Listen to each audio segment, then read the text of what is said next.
Bukankah kamu mengatakan padaku bahwa kamu hanya percaya pada kekuatan dan bukan pada Tuhan? Kamu telah membunuh banyak orang, dan sekarang kau memohon pengampunan Tuhan. Apakah kau bercanda?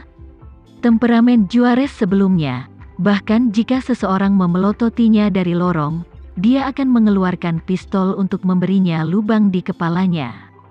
Dan Darren, yang selalu berada di sisinya seperti anjing, sekarang meneriakinya untuk pertama kalinya.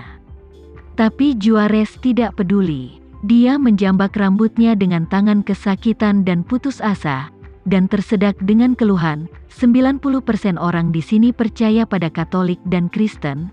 Bagaimana aku bisa menjadi pengecualian?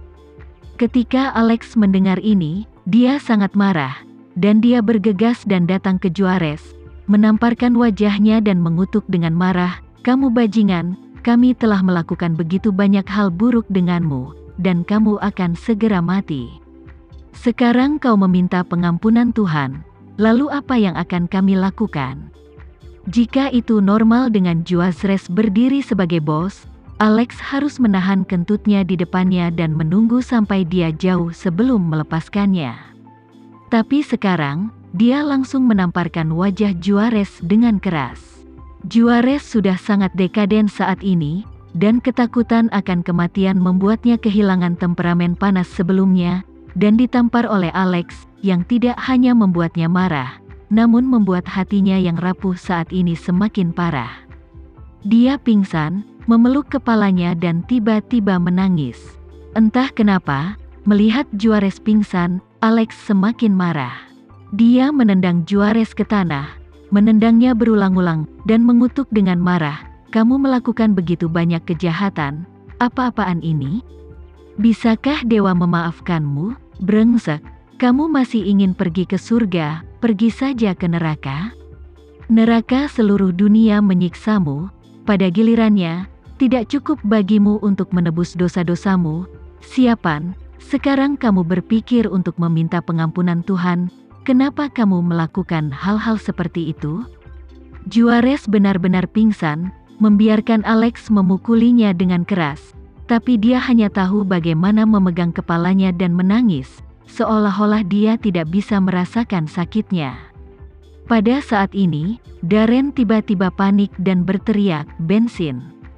Banyak bensin!" Semua orang mengikuti suara itu dan melihat semakin banyak bensin yang mengalir ke ruang bawah tanah. Segera, bensin mulai dituangkan ke dalam sel, dan semua orang ingin menghindar, tetapi saat ini tidak ada tempat untuk bersembunyi. Sejumlah besar bensin berkumpul di tanah, dan Juarez dan Darren, yang tersungkur di tanah, mulai direndam bensin. Darren secara tidak sadar ingin menghindar, tetapi anggota tubuhnya tidak lagi bisa bergerak, dan dia hanya menggeliat di tempat sambil berjuang, dan tidak mungkin untuk menghindari bensin.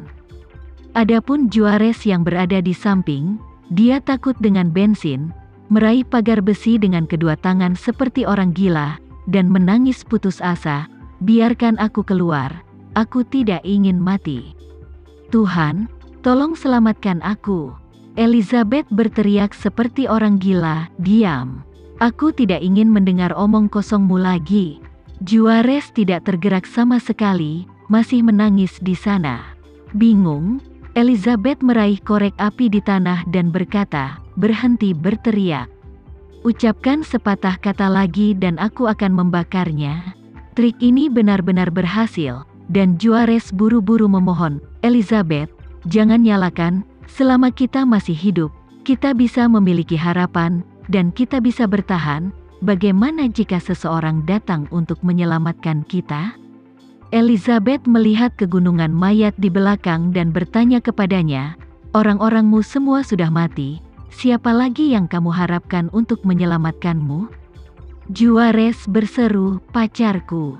Jika aku tidak kembali, dia pasti akan datang kepadaku. Selama kita bisa menunggunya datang, kita bisa diselamatkan."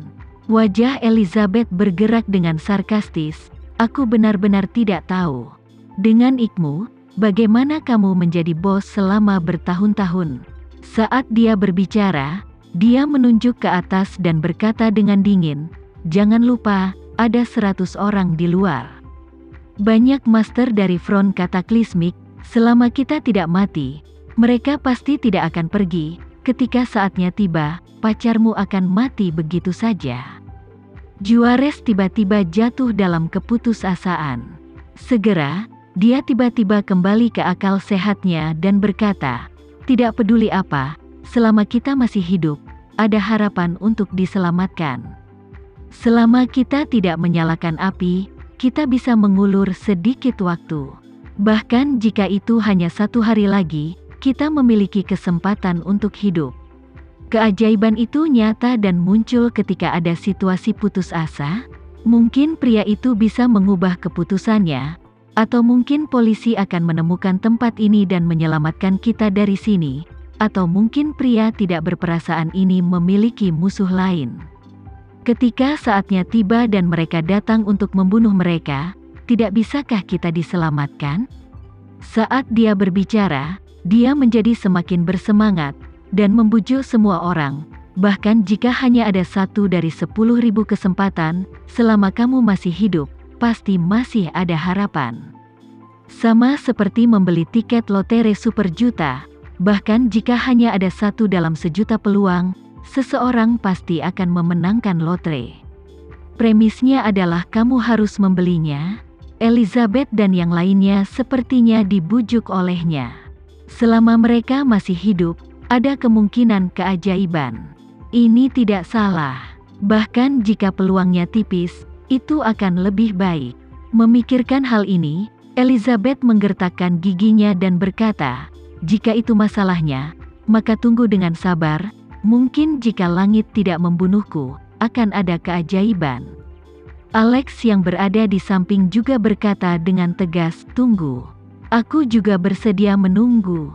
Aku belum mau mati. Selama ada kesempatan untuk bertahan hidup, aku bersedia menunggu." Elizabeth mengangguk, memandang Darren, dan bertanya kepadanya, "Darren, bagaimana menurutmu?" Darren merenung. Setelah beberapa saat, dia berkata, "Kalau begitu tunggu sampai saat terakhir." Elizabeth menatap Andre lagi. "Andre, bagaimana menurutmu?" "Aku juga akan menunggu." Andre menggertakkan giginya dan berkata dengan dingin, "Selama Tuhan bisa memberikan kehidupan kepadamu dan kepadaku, dan kita memiliki kesempatan untuk hidup, dan setelah aku keluar, aku pasti akan mengubah cara jahatku dan menjadi orang baru." Elizabeth setuju. Sebagian besar dari kita berjuang sampai mati untuk keluarga kita. Mungkin Tuhan akan berpikir begitu dan kita akan diampuni dan membiarkan kita hidup. Setelah berbicara, dia segera berkata dengan wajah serius, "Oke. Karena semua orang telah mencapai konsensus, maka kita akan menunggu keajaiban terjadi. Tugas paling mendesak sekarang adalah semua orang harus berhati-hati dan jangan menimbulkan percikan api karena gesekan antara pakaian dan hal-hal yang dapat memicu munculnya api." Oke, semua orang mengangguk. Pada saat ini, Irma, yang tidak berbicara, tidak bisa menahan tawa pada dirinya sendiri, dan berkata, "Mengapa tidak ada yang bertanya kepadaku?" Elizabeth berkata dengan dingin, "Apakah kamu tertarik untuk berbicara di sini?" Irma tidak bisa tidak bertanya. Meninggalkan 2 baris air mata yang jernih, dia tersedak dan berkata, "Meskipun aku tidak pernah membunuh siapapun dengan tanganku sendiri, aku juga tidak berbohong atau menyakiti siapapun secara langsung. Aku masih merasa bahwa itu adalah dosa serius bagiku dan secara tidak langsung membunuh begitu banyak orang. Aku bahkan tidak berani meminta ampun kepada Tuhan. Aku hanya ingin mati lebih awal dan bebas.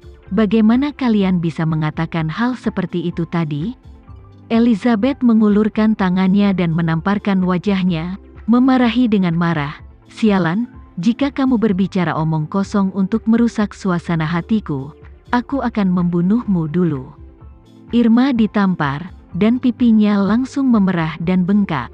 Tapi dia hanya tersenyum sedih, dan berkata dengan mengejek, "Bibi Eliza, aku orang yang tidak penting, jadi jangan repot-repot membunuhku." Elizabeth berpikir bahwa Irma telah melunak dan segera mendengus. Tepat ketika dia akan berbicara, Irma tiba-tiba memandang semua orang dan tersenyum, dan berkata dengan serius, "Semuanya, aku tidak ingin menunggu lebih lama lagi. Tolong temani aku di jalan." Elizabeth telah melihatnya merokok cukup sering. Sekarang dia menemukan bahwa korek api tiba di tangan Irma di beberapa titik. Melihat dia akan menyalakan korek api, dia langsung berteriak panik, "Jangan lakukan ini."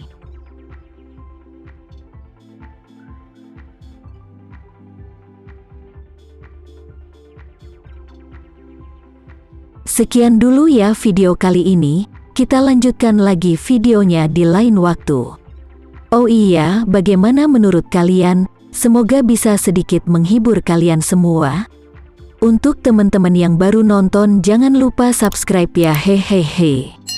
Dan kalau teman-teman ada yang ingin gabung langganan, bisa langsung gabung saja untuk dapat fitur yang menarik dan sedikit membantu Mimin. Terima kasih banyak sudah menonton, sampai jumpa lagi, bye.